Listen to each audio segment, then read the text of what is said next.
Experience Life, how are we this morning? Y'all ready for a new series? Can we do a new series today? Week 1 of a new series called Drowning in Debt, and we're going to spend the next 4 weeks talking about something we all like to talk about, and it's called what? Money. 4 weeks talking about money. We're going to talk about 4 things we should do with the money that ultimately God has given us so that we don't drown in debt and so that we experience financial peace. Now, I want to recommend a book to you right off the front. You can write this down. It's by Dave Ramsey. It's called The Total Money Makeover. This has been a huge help to my family as we have struggled some financially. This has helped Dave Ramsey. How many of you guys have heard of Dave Ramsey? Radio show, popular financial advisor. We're also offering his class. Tim mentioned that, Financial Peace University. He's helped a lot of people get out of debt and experience financial peace. So we want this you know about this book. You can get it on Amazon, again, for like $15, so you might want to grab a copy as we go through the series. And just so you know, I'll be drawing some statistics from this book, some illustrations, so I want to give him the credit for that up front. So 4 weeks, 4 things we should do with our money, ultimately the money God has given us. And we're going to talk about the first thing we should do today. Let me give you some statistics come out of this book. Check these out. Number 1, 90% of people in our culture buy things they can't afford. You believe that? 90% of people in our culture buy things they can't afford. You think that's part of the reason our country is in an economic crisis? Is that part of the reason? We buy things we can't afford. I think so. 9 out of 10 people. Typical household has $38,000 in debt. Typical, and that's not including mortgage debt for those of us that own a home. $38,000 is a lot of money. And then this is the most surprising to me. Number 3, listen to this. 71% of Americans say debts are making their home lives unhappy. You believe that? 3 out of 4 Americans are saying, we're drowning in debt. This is miserable. Don't like it. But I got a question. I mean, I thought the point of debt was to make us happy, right? Why are 3 out of 4 saying I'm unhappy? I thought the point was to make us happy. I mean, how cool is it that you can spend money you don't have and buy things you can't afford? How stinking cool is that? Evidently, it's not that cool to some people, and for some people, it causes a great deal of pain, right? Why is that? The Bible has the answer. You don't have to turn there. This is King Solomon. Remember, we've talked about him the last couple of weeks, wisest man to ever live. He says this, Proverbs 22:7. Here's maybe the reason. 71%, 3 out of 4, say debts are making their home lives unhappy. The borrower, he says, is what? The borrower is servant to the lender. Another translation says the borrower is under the power of the lender. Third translation, I like this one. The borrower is a slave. The borrower is a slave to the lender. So when you buy things you can't afford and you spend money you don't have, you become a what? Do you know that? You become a slave. And most people I know don't want to be a slave. At least not long term. You see, because slavery can be painful. Excessive debt can be painful, and many people are experiencing this pain.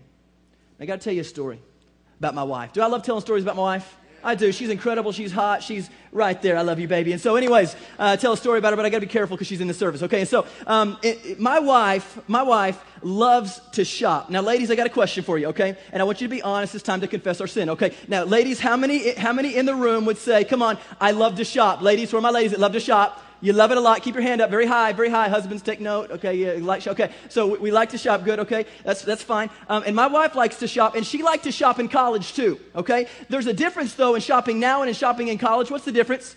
You have money. Yeah, it's exactly right. In college, you have no what? You have no money. But do ladies still like to shop when they have no money?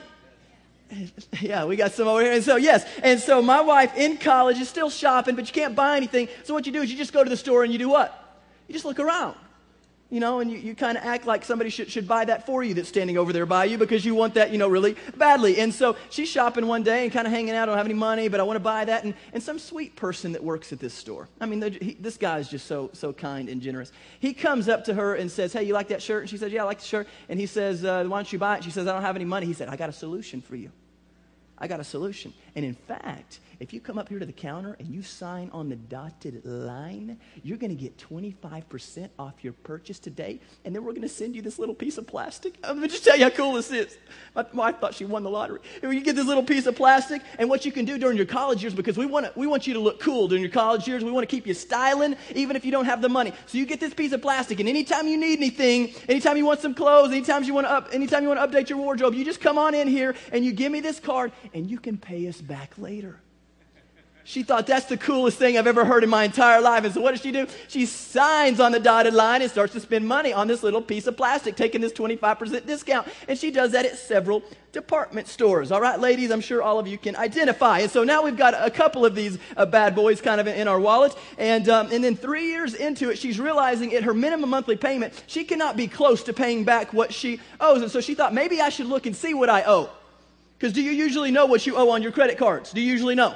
You have no idea. You just know it costs you $100 a month or whatever. And so she calls into these companies and she finds out that in a 3-year period, she's got over $5,000 in credit card debt. And some of you are like, ooh, and you got it too, all right? So $5,000 in credit card debt. And here's the problem with it.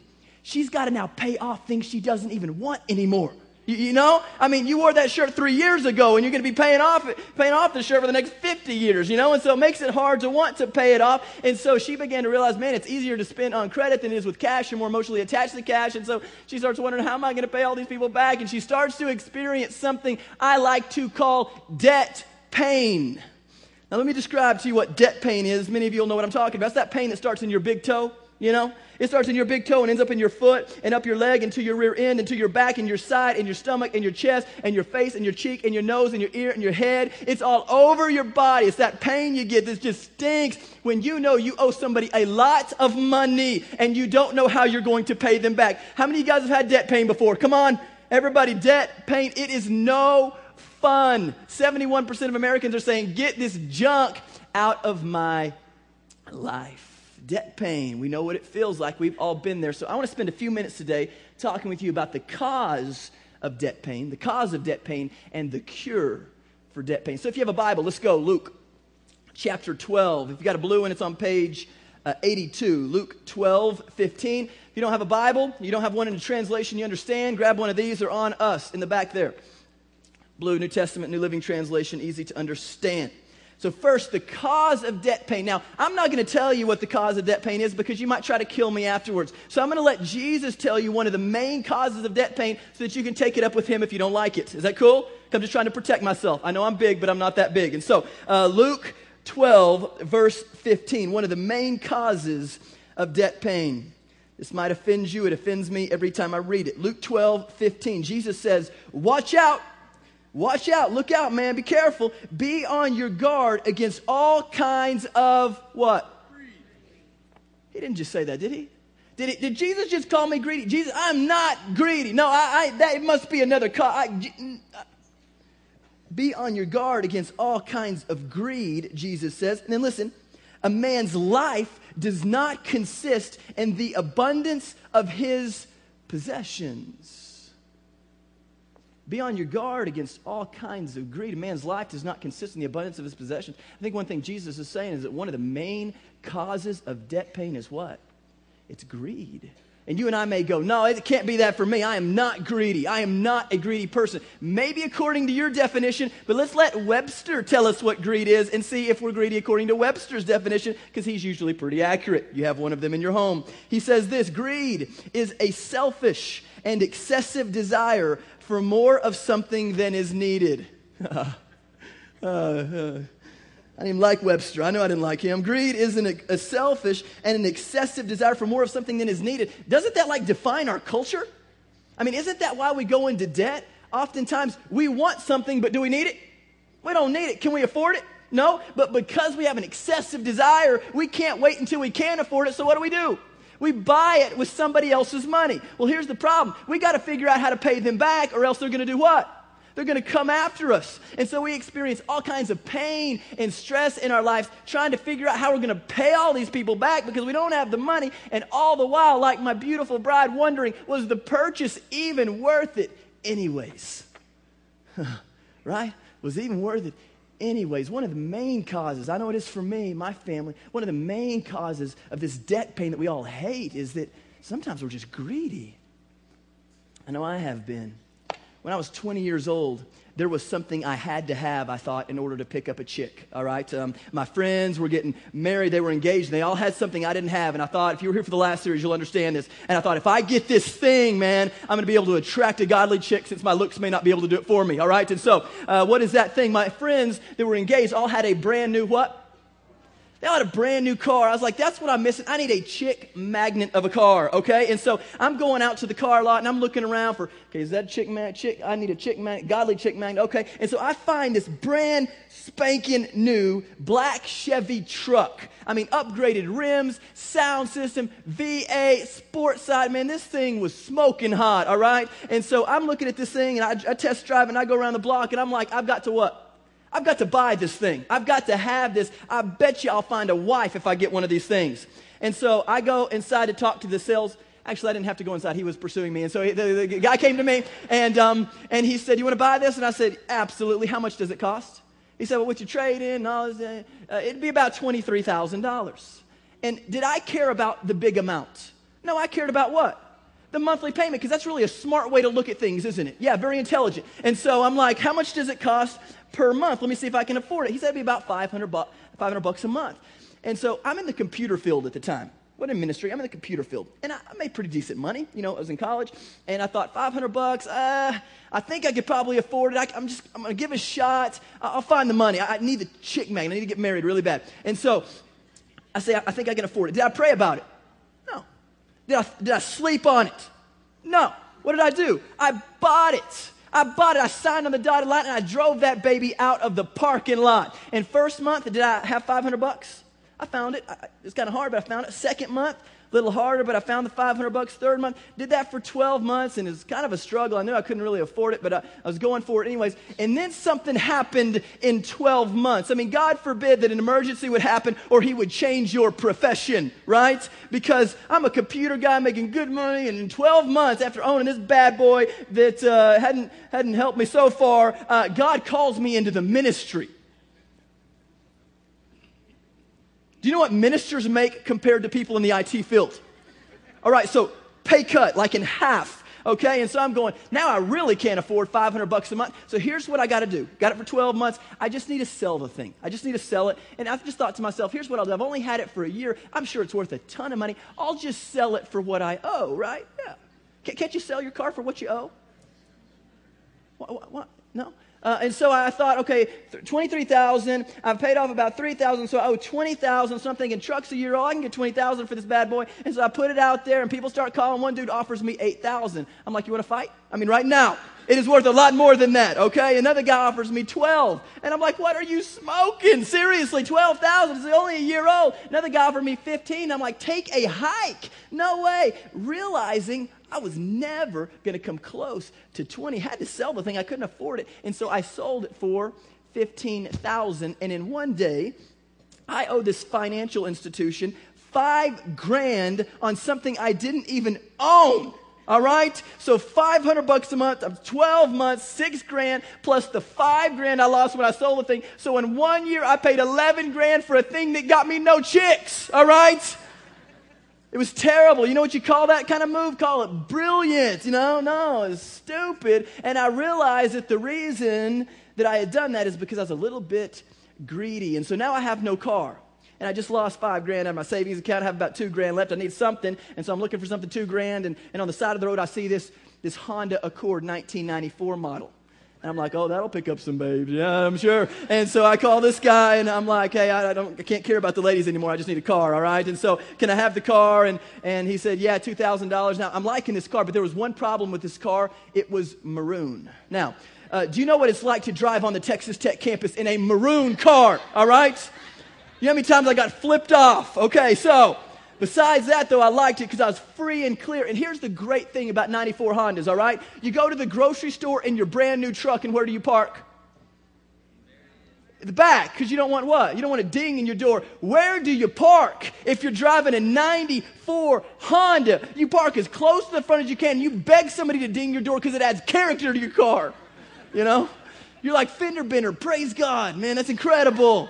Makes the car look better, and realized all along the reason I got myself into that situation, lost 11 grand in a year. And actually, I met my wife. She was attracted to me in the maroon Honda. Got to tell you. So truck didn't do me much good. I was greedy, and I'll admit it right now, and I experienced debt pain because of it. Let me remind you of 3 types of debt that right now in our country are causing a lot of people pain.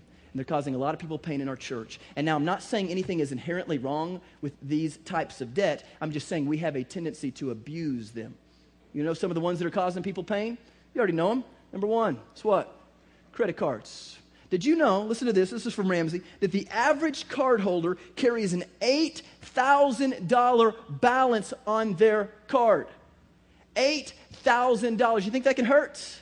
That can hurt, especially if you keep borrowing. Another is a car loan. Nothing inherently wrong with that, but a lot of times we buy more of a car than we can't afford. Average car payment is $464 a month. Hope you can afford that for 5 years or however long you're going to be paying on that. Mortgage. Nothing wrong with that. Obviously, we need a house, but a lot of times we buy more of a house than what we can afford, and so it's causing how many Americans to hurt right now? Mortgage debt. A lot, because we've bought something we can't afford, and now every month they want that payment every single month, and it causes us pain. Here's some of the consequences, at least 3 of the consequences of debt pain. Maybe you've experienced some of these. I know I have. First is this. First consequence is that you've got to work extra to pay it off. Right? The debt that's causing you pain, you've got to work extra to pay it off. You got 1 job, you may need 2 or 3. Maybe your spouse needs to work if they're not already. Maybe they need to take a 2nd job or a 3rd job, and it adds all kinds of stress to your life when you're in excessive debt like that because you've got to pay it off. It's a consequence. It can add stress to your life. Second consequence is that it can create stress in your marriage. I'm not going to ask for a show of hands, but maybe everybody in the room that's married would raise their hand and say finances have caused some issues in our marriage. Listen to this. Most marriages that fail list financial problems as a contributing factor, if not the main reason for divorce. You believe that? Most marriages that fail list financial problems as a contributing factor, if not the main reason for divorce. It can add stress, create stress in your marriage. And third potential consequence is that people will come after you if you don't pay. Is that right? People come after you if you don't pay. If you bought a car and you can't make the payments, it's not like the bank is going, I love you so much, you can just have the car. Just keep the car. No, because then they're going to lose a lot of money. So what do? They come to your house and they repossess the car and they sell it. And depending on the bank, they may come after you for the remaining balance. You say, I bet that doesn't happen a lot around here, does it? We got a guy that goes to our church that drives a really big truck. It's bigger than your truck. It's bigger than your car, all right? And here's what he has told me, is that sometimes he will come to your house or to my house or whoever's house cannot, whoever lives in a house that cannot pay their car payment, and he will show up and he will put his big old truck in front of your little old truck, and he will hook up his truck to your car before he ever knocks on your door. And then he's going to come up and knock on your door, and if you have the money, then he might unhook it and drive off. Most people don't, and so what does he do? He takes your car. It doesn't matter if you cuss him out. It doesn't matter if you try to slap him. Cops aren't going to help you. It is not your car. And guess what? He does it full time and has plenty of work to do because there are plenty of people around even this city that aren't making their car payments. People come after us. It's not our car. Same thing with your house. Buy more of a house than you can afford. You got all these payments. Can't make the payments. Guess what the bank does? They foreclose on your home, right? Then they sell your home, and depending on the bank, they may come after you for the remaining balance. Problem is it's a little bit different than your car. It has a few more zeros on the end of what you might owe somebody. All kinds of consequences of debt pain. You ever dealt with collections before? How many of you guys, be honest, collections, been there, talked to them on the phone? Yep, okay. My wife and I are in Fort Worth and fixing to move into an apartment. We get electric service turned on in this apartment. We decide we're not going to move in there. We were able to get out of the contract. We cancel the electric service. Something happened at the electric company, didn't see that we canceled it. And so the people that moved into that apartment, since we didn't use the electric service in our name, they thought, this is cool. We're not going to put our name on it. Somebody else's name's on it. We'll just use the electricity. And so 3 months later, the collections calls me on behalf of this electric company telling me that I owe them $1,000 for an apartment I never lived in. For electric service, an apartment I never lived in. I said, I'm not paying you a dime. What do you mean, $1,000? I didn't even live there. I called and I canceled it. I didn't do anything wrong. And for 2 years, they called and threatened to ruin our credit. For 2 years, it created pain in our home and in our lives for something we didn't even do. And then we were finally able to prove we didn't live there, and we got it off our record and all that kind of thing. But they just call over and over and over again. People come after you when you don't pay them back. Why? Because we're slaves. We owe them something. One of the primary causes, I believe, of my debt pain and of many of our debt pains is that we are just sometimes greedy and we want things we don't need right now before we can even afford them. And if you're willing to admit that, may be a cause of some of your debt pain, you're ready for the cure. If you're not willing to admit it, the cure's not going to mean much to you. But I think many of us would say, Pastor, I'm with you. I've been there, didn't need it, got it. I struggle sometimes with greed. It's just a part of our culture. If you'll admit that, you're ready for the cure. Here's the cure. Page 287 in your blue Bibles, Hebrews 13:5. This is good news. Say, Pastor, that news kind of stunk, man. Here's some good news. I think all of us can relate to the cause. Let's talk about the cure. This is what we need. Hebrews 13:5, page 287, says this. Don't love money, but be satisfied with what you have. Another translation says, don't love money, but be content with what you have. Philippians, page 241, chapter 4, verse 11. Paul says, I've learned how to be content with whatever I have. I know how to live on almost nothing or with everything. I've learned the secret of living in every situation, whether it's with a full stomach or empty, with plenty or little, for I can do everything through Christ who gives me strength. Mark it down. Cure for debt pain is simple. It's a word called contentment. Cure for debt pain is contentment. Being satisfied with what you have. Not buying things you can't afford. And so I know my wife and I would tell you, and debt pain we've experienced before is largely due to the fact that there have been times in our life where we were discontent, where we wanted things we couldn't have, and so we just bought it with money that we didn't have, so we used somebody else's money and then had to pay them back and had all kinds of pain. The reason was because we weren't content. The cure for debt pain, clearly, is contentment, being satisfied with what you have. And here's how you can know if you're content. Here are 3 things content people wouldn't do. You ready? 3 things content people wouldn't do. Number 1, a content person wouldn't spend money they don't have. As a general rule. A content person wouldn't spend money they don't have. Now, there's some obvious exceptions. School loans, an affordable home. You wouldn't be able to get a home, most of us, without some debt. There's some unavoidable debt. Most of our debt, though, is avoidable. And as a general rule, most content people wouldn't spend money they don't have. Here's a big one, number 2. A content person wouldn't assume they could live like their parents until they work like them. Those of you that are about my age, listen to me. And I struggle with this. We think that by 27 or 29 or 30, we should be able to have the same home that our parents have, drive the same car that our parents have, that our parents drive. We've only worked for 5 years, maybe 10 years. They've worked for 40, and we expect it in this generation. Guess what? A content person doesn't expect to have those things until they work like their parents have worked. Is that true? Anybody struggle with that besides me? We just see our parents, we love what they have, and we want what they have. We haven't worked like them yet. Content person wouldn't assume they could live like their parents until they work like them. And number 3, a content person wouldn't be concerned about the Joneses. A content person wouldn't be concerned about the Joneses. They're not concerned about keeping up. They're not.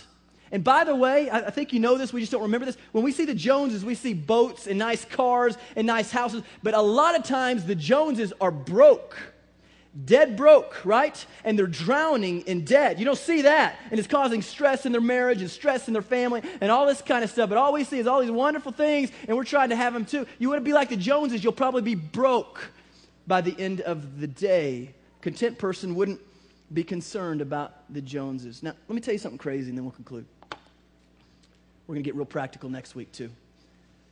Americans are the richest people in all the world. We have more money than most people in this world. We're filthy, stinking rich, every one of us in this room compared to most people in this world. And yet it seems like we're the least content. You ever notice that? I thought money, more things, more possessions. This is what makes you happy. That's what brings contentment. Really? Because I've been to Mexico. Been on a mission trip down there. Hey, if you want to go with us, we'd love to have you go in August. We're going on a mission trip down there. It's going to be awesome. But I saw the poorest of the poor when I went down to Mexico. And these people, I mean, their floor was dirt. Their walls were cardboard. Their ceilings were like blankets. I mean, they were so stinking poor. But you know what I noticed about these people that just drove me crazy is they were some of the most content people I've ever met in my life. I have everything and am not very content. They have nothing and they're very content. What's the difference? What's the difference? I started thinking to myself, what is the difference? And something came to me. I thought, maybe it's because they're not slaves. Might be one of the reasons. Maybe it's because they're not drowning in debt and saying it's making their home lives unhappy. Maybe it's because to them, money isn't everything. And maybe you and I, maybe Americans, would be far more content if money wasn't everything to us either. Just a thought. Big idea today on the back of your card is this. This is the first thing we should do with the money God has given us. Simply this. You should only buy what you can afford so that you avoid debt pain. It's simple, but most of us have a hard time living this out. You should only buy what you can afford so that you avoid debt pain. We said that the cure for debt pain is contentment, and it involves 2 steps. You ready? Cure for debt pain is contentment. It involves 2 steps. First one we talked about today, stop borrowing. Only buy what you can afford. If you're experiencing debt pain right now, don't make the pain worse by borrowing more money. Stop. Cut it out. Stop. This day forward. Stop. Only buy what you can afford. You say, well, my pain's still not gone because I've got some pain still from past mistakes. What am I supposed to do about that? We're going to talk about it next week. But it involves assaulting your debt. It involves, second step that you want to experience the cure, involves assaulting your debt. So next week, you got to come back next week, and you better bring a sword, all right? Because we're going to go to war, and it's going to be a lot of fun. That's next week. Again, big idea. You should only buy what you can afford so that you avoid debt pain. You live like that, it'll change your life and change your financial situation. Let's pray. God, I realize that there are some people that are listening right now, and maybe they have some debt pain, but they've got a pain in their heart that they would say is far worse than debt pain. And that is the pain of not knowing if they're right with you. They don't know.